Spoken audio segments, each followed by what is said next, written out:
Okay. First of all, thank you, organizing team, for giving me this opportunity in this wonderful event. My topic is effect of antibiotic therapy on outcome of immunotherapy. So this abstract was published in ESCO 2021, and this was analyzed by the Veteran Health Minister database. The hypothesis was that the dysregulation of the gut microbiota induced by antibiotic therapy may alter the anti-cancer immune response. So there were multiple small studies that show the detrimental effect on the immunotherapy. So this was the largest study in which they showed the detrimental effect of antibiotic therapy use in patients with non-small cell lung cancer, in which immunotherapy was used. So this study was conducted between 2010 to 2018. Two exposure of antibiotic was specified and separately analyzed. First was prior antibiotic, in which they defined as the antibiotic use within the 30 days prior to initiation of immunotherapy, and second was the concurrent antibiotic use, which was the use of antibiotic within the 60 days following the immunotherapy initiation.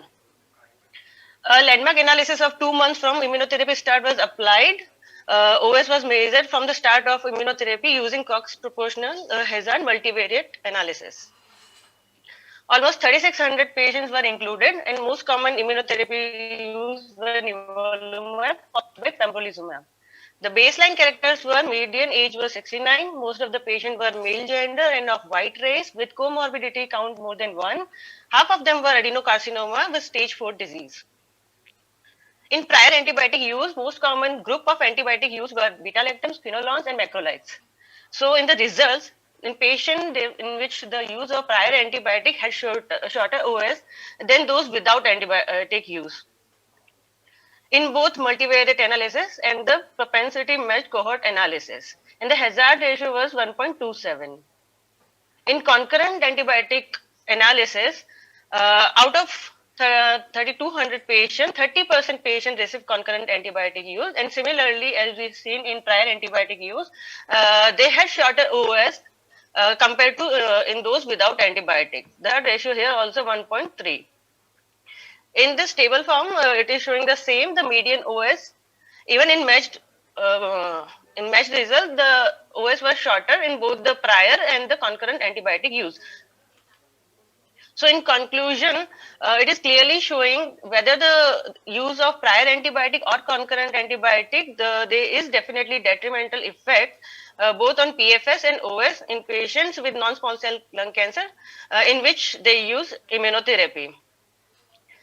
These results were supported by a systemic review and meta-analysis published in the Journal of Thoracic Oncology, done by Lisa Lurin. And this, they included 23 studies, and they shown the impact of antibiotics.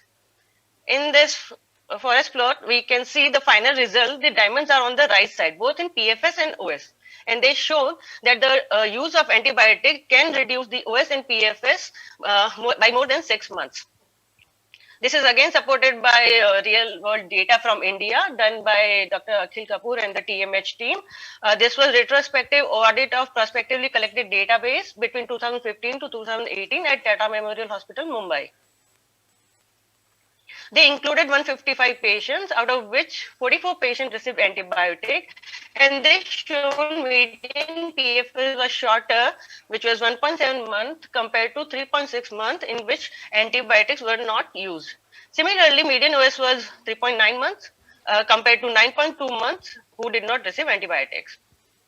Further, they divided the antibiotic exposure in two groups, less than 10 days of antibiotic and more than 10 days of antibiotic. And they shown that the median OS was shorter in patients who received less than 10 days compared to the 8.8 months in which they used more than 10 days of antibiotic. In this graphical representation on left side, they've shown the result based on less than 10 days of antibiotic therapy and more than 10 days of therapy, which is 2.8 months versus 8.8 months. They also analyzed the data based on the whether steroids were used with antibiotics or not. In patients where steroids were used, the median OS was shorter, which was 2.8 months compared to 5.4 months where steroids were not used along with antibiotic.